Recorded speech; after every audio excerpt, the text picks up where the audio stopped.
Tanaman sambiloto adalah tanaman perdu yang biasa tumbuh di pinggiran sawah, kebun, atau hutan.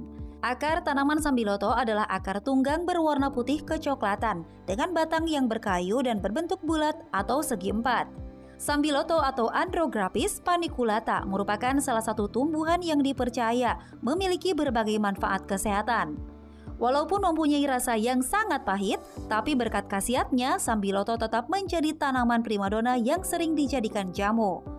Konon kabarnya sambiloto bermanfaat untuk membantu mencegah radang, memperlancar buang air kecil, menurunkan panas, meredakan sakit perut, mengobati kencing manis, dan meringankan gejala pilek. Benarkah demikian?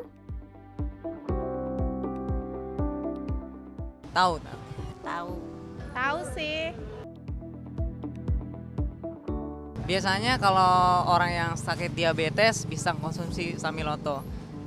Juga habis lahiran bisa buat kesehatan juga. Buat obat kencing manis. Pokoknya ya buat badan sehat aja gitu. Itu kan termasuk jamu-jamu tradisional ya. Jika dikonsumsi dengan dosis yang tepat dalam jangka waktu yang singkat, umumnya sambiloto tidak berbahaya. Meski demikian, konsumsi sambiloto disinyalir memiliki risiko efek samping seperti diare, muntah, sakit kepala, hidung berair, ruam, kelelahan, dan kehilangan nafsu makan. Nah, jika Anda masih ragu dengan khasiat dan efek dari daun yang satu ini, ada baiknya Anda tonton dulu penjelasan dokter di Ayo Hidup Sehat hari ini. Wah, itu sambiloto. Ini ya dok yang ada di sini semuanya. Jadi itu dia tadi bisa daun ya? Bisa ngurangin nafsu makan. Itu lumayan juga ya. Kayaknya pas ya buat Intan ya. Tapi ini kita mesti bahas nih tentang kabar bahwa sambiloto ini khasiatnya banyak untuk kesehatan. Untuk jelasnya langsung saja kita undang Dr. Lona, spesialis farmakologi klinik. Siang dok, apa kabar? Halo, siang dok. Dok, kita ngebahas sambiloto. Ini kan tanaman herbal dok ya. Katanya sambiloto ini bisa meningkatkan kekebalan tubuh. Ini fakta atau mitos dok? Meningkatkan kekebalan tubuh pada hewan, fakta. Pada hewan, pada manusia? Kenapa saya bilang begitu? Karena penelitiannya baru terbatas pada hewan coba, tepatnya tikus. Belum pada manusia. Dan pada hewan coba dapat meningkatkan aktivitas sistem imun dan aktivitas sel makrofag. Sel makrofag adalah salah satu sel yang berperan untuk meningkatkan sistem imun. Dan dari hasil uji pada hewan tersebut terbukti bahwa zat aktif yang ada pada sambiloto, pada daun sambiloto tepatnya, itu dapat atau memiliki efek imunomodulator yang poten. Imunomodulator artinya meningkatkan sistem imun atau meningkatkan kekebalan tubuh. Jadi kalau pada manusia ini masih mitos dok? Masih mitos. Oh mitos ya ternyata. Oh ternyata masih mitos ya buat manusia ya? Iya, belum terbukti pada manusia melalui uji klinik. Baik dok. Gitu. Jadi masih baru untuk hewan aja ya? Penelitiannya baru terbatas pada hewan, tidak menutup kemungkinan di kemudian hari dilanjutkan dengan penelitian pada manusia. Setuju dong. Jadi memang alurnya sebelum diteliti pada manusia itu harus diteliti pada hewan dulu. Betul. Jadi tidak menutup kemungkinan daun sambiloto nanti diteliti pada manusia dan mungkin bermanfaat untuk meningkatkan kekebalan tubuh. Dan katanya nih dok, ibu hamil atau menyusui tidak boleh mengkonsumsi sambiloto. Ini fakta atau mitos? Kalau itu fakta. Oh, kenapa? Kenapa demikian? Karena belum terbukti atau belum ada pembuktian ilmiah yang benar-benar menyatakan bahwa ibu hamil dan wanita menyusui aman mengkonsumsi daun sambiloto. Yang dikhawatirkan apa? Ibu hamil itu kan sedang mengandung janin. Dikhawatirkan terjadi kontraksi yang abnormal yang nantinya akan meningkatkan resiko keguguran dan mengganggu kesehatan janin serta bayi apabila si ibu menyusui. Karena belum ada penelitian atau belum ada uji yang memastikan bahwa berapa konsentrasi zat aktif yang ada di daun sambiloto yang dikeluarkan melalui ASI. Kalau berlebihan dan sampai dikonsumsi oleh si bayi yang sedang menyusui, dikhawatirkan dapat mengganggu kesehatan. Jadi resiko dok. Iya, alangkah baiknya tidak mengkonsumsi daun sambiloto maupun olahan produknya pada kelompok yang beresiko seperti wanita hamil dan ibu menyusui. Tapi dok ini juga ada yang mengatakan bahwa orang dengan tekanan darah rendah ini sebaiknya tidak boleh konsumsi sambiloto. Ini fakta atau mitos dok? Itu mitos. Gitu. Kenapa dok? Memang belum ada penelitian, belum ada yang membuktikan bahwa mereka dengan tekanan darah rendah apabila mengkonsumsi daun sambiloto dapat memperburuk keadaannya. Jadi selama daun sambiloto dikonsumsi dengan jumlah yang wajar, tidak berlebihan, sesuai dengan anjuran yang pada umumnya ada di kemasan, itu cukup aman. Gitu. Jadi tidak ada kontraindikasi untuk orang dengan tekanan darah rendah. Oke. Nah kalau tadi kita dengar ada kabar seperti itu, artinya bagi mereka yang punya tekanan darah tinggi mungkin mau mencoba Sambiloto itu gimana dok? Apakah akan ada efek menurunkan tekanan darah atau tidak ada? Gini, penyakit tekanan darah tinggi itu penyakit yang kompleks dengan faktor resiko yang bervariasi dan perlu diingat, perlu dikontrol tekanan darahnya. Karena apabila tidak dikontrol, di waktu yang mendatang dapat menimbulkan gangguan kesehatan. Mulai dari jantung, ginjal, sampai otak. Tidak ada larangan orang dengan darah tinggi mengkonsumsi daun sambiloto. Tapi perlu diingat, tidak boleh meninggalkan obat yang telah diresepkan oleh dokter. Dan apabila mau mengkonsumsi daun sambiloto ataupun olahan produknya sebagai terapi tambahan, jangan lupa konsultasikan ke dokter atau informasikan ke dokter yang merawat. Kenapa demikian? Dikhawatirkan zat aktif yang ada di daun sambiloto ini bisa berinteraksi dengan obat yang diresepkan oleh dokter. Nah, kalau kayak begitu bukan manfaat yang didapatkan, malah gangguan kesehatan. Resikonya ya dok ya. Kabarnya nih, Sambiloto bisa menurunkan kadar kolesterol. Ini fakta atau mitos? Itu fakta.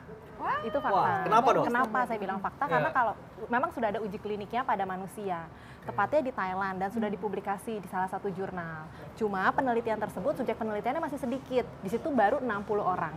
Mereka yang mendapatkan ekstrak sambiloto yang mengandung zat aktif andrografolite. Jadi di daun sambiloto ada zat aktif yang namanya andrografolite. Di penelitian tersebut mereka mengkonsumsi sebanyak 120 gram per hari ekstrak sambiloto yang mengandung andrografolite dan terlihat efek penurunan kadar trigliserid atau lemak darah. Tapi perlu diingat, di penelitian tersebut mereka selain mengkonsumsi daun sambiloto juga melaksanakan pola hidup sehat dengan berolahraga rutin dan membatasi asupan kalori serta lemak jenuh.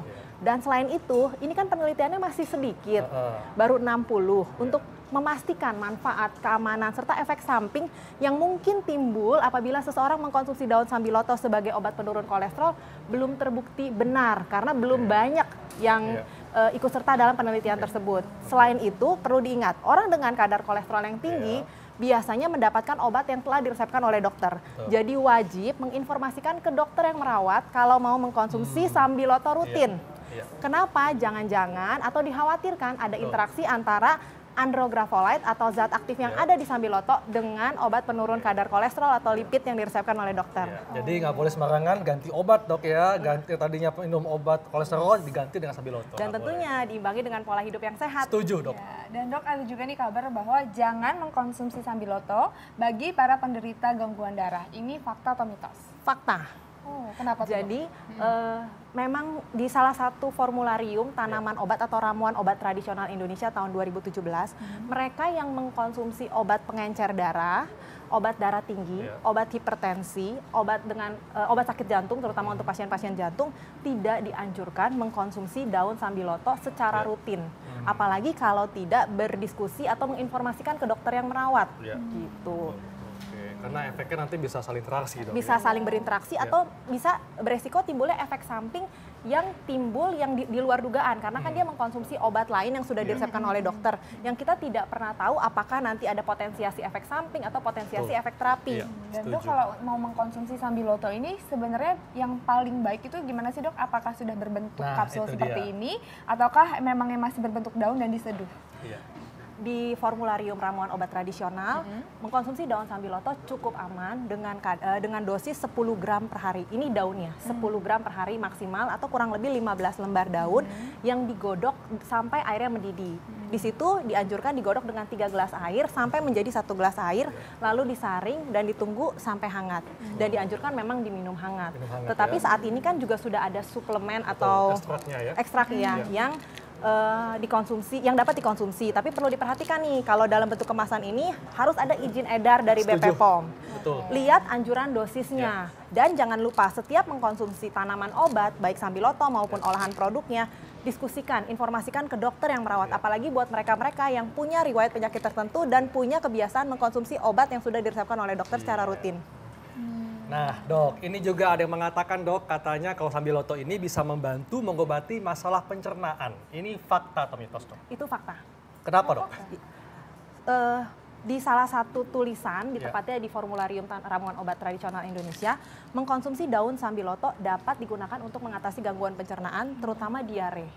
Di situ dianjurkan adalah dengan merebus kurang lebih 10 gram daun sambiloto yang seperti yang sudah saya jelaskan, digodok dengan air sampai mendidih, lalu disaring, ditunggu sampai hangat, dan alangkah baiknya dikonsumsi selagi hangat. Tapi perlu diingat, tata laksana utama untuk diare bukan hanya sambiloto.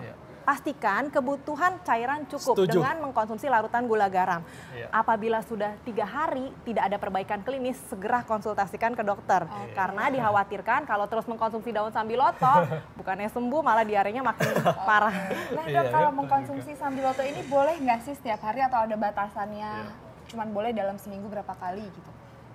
Saat ini belum ada tulisan atau penelitian yang membuktikan bahwa daun sambiloto berbahaya apabila dikonsumsi setiap hari. Namun dosisnya harus diperhatikan. Untuk bentuk daun yang mau direbus jangan lebih dari 10 gram per hari atau kurang lebih 15 helai daun segar per hari yang akan digodok. Untuk suplemen seperti ini pastikan dosis yang tertera karena setiap produk pada umumnya bervariasi. Jadi benar-benar harus diperhatikan. Izin edarnya juga harus diperhatikan. Gitu. Baik dok, terima kasih penjelasannya, sangat manfaat sekali. Iya.